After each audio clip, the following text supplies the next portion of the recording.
What's up, guys? It's time for me to talk about LashCon.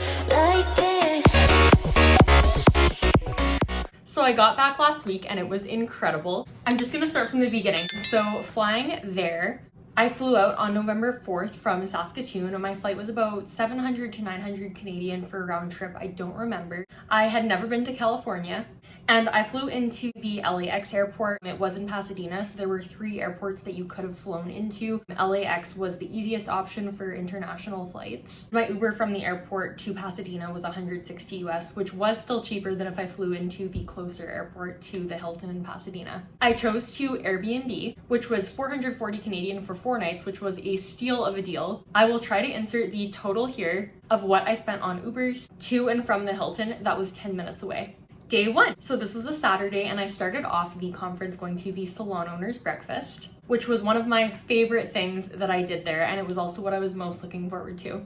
I met my friend Chelsea there, who owns a salon in Texas, and we ended up hanging out the entire conference and still keep in touch. There was a ton that you could have done this day, from brow lamination mastery, the lash allergy course, and a strip lash look course by Ali Lilly. But they were all happening at the same time as the breakfast. And the whole reason I went to the conference, I mean, obviously very exciting thing to go to as a lash artist, but I was mainly there to focus on the salon owner events since that's what I'm newest at of every venture in my business. So I would like to say, like, there's me as a lash artist, there's me as a lash educator, and there's me as a salon owner.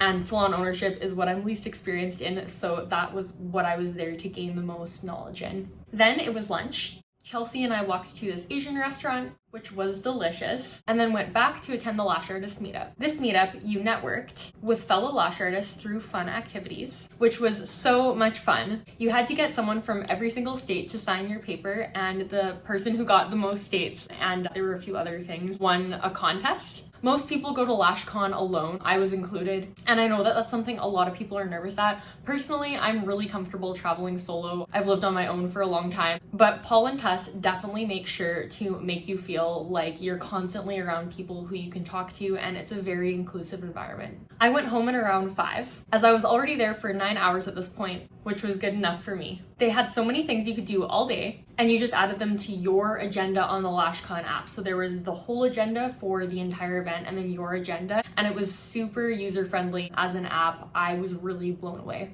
The EBL party was that night, but I was too tired to attend any of the parties except for the last night, which is a funny story. Technically, if I went to that party that night, I would have been at the event from 8 a.m. to 11 p.m., which was too much for me. LashCon day 2. So this day I went to Plenary Session 1, where there were so many well-known speakers. You've probably heard of at least one of them. I think there was about 6 to 8. Jody from Prolong, Dr. Kira Coffey, who is a dermatologist, and Elena from Lash Makers were my favorite speakers of Plenary Session 1. Nothing any of the speakers at absolutely any of the panels were permitted to promote or sell to the audience. They simply talked about ideas and experiences that inspired the audience to be better lash artists, business owners, and leaders. This Plenary Session 1 was extremely beneficial to everyone in the lash industry, no matter where you are, because they talked about struggles they've had and they really aimed to provide value to the audience.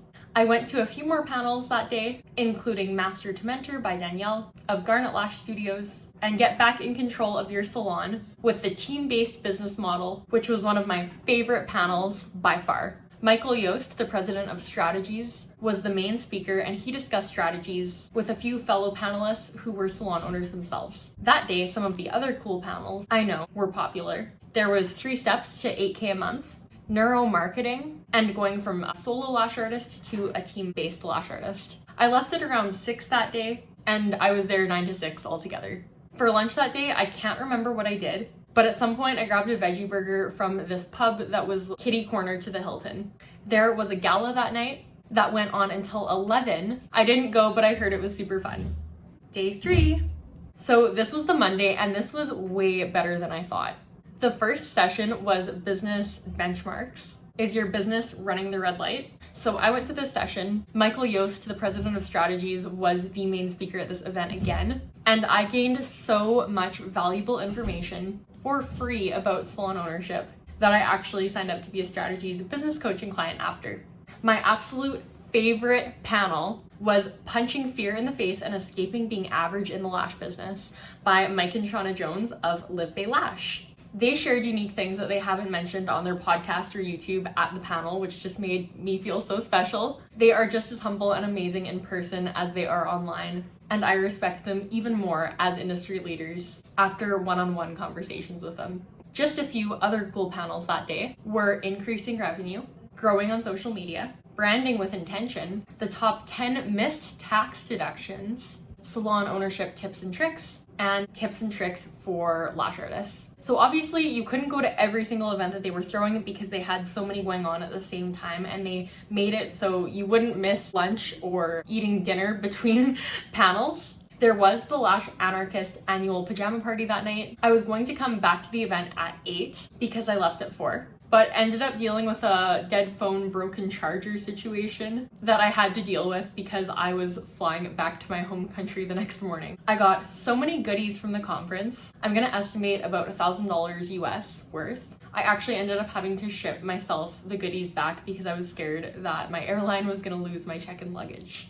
Such an incredible conference. I wish I could go more in depth, but my next client's in 9 minutes and I have to go. Thank you so much for watching. Make sure you like, comment, subscribe. New videos every Wednesday, and I will see you guys next time.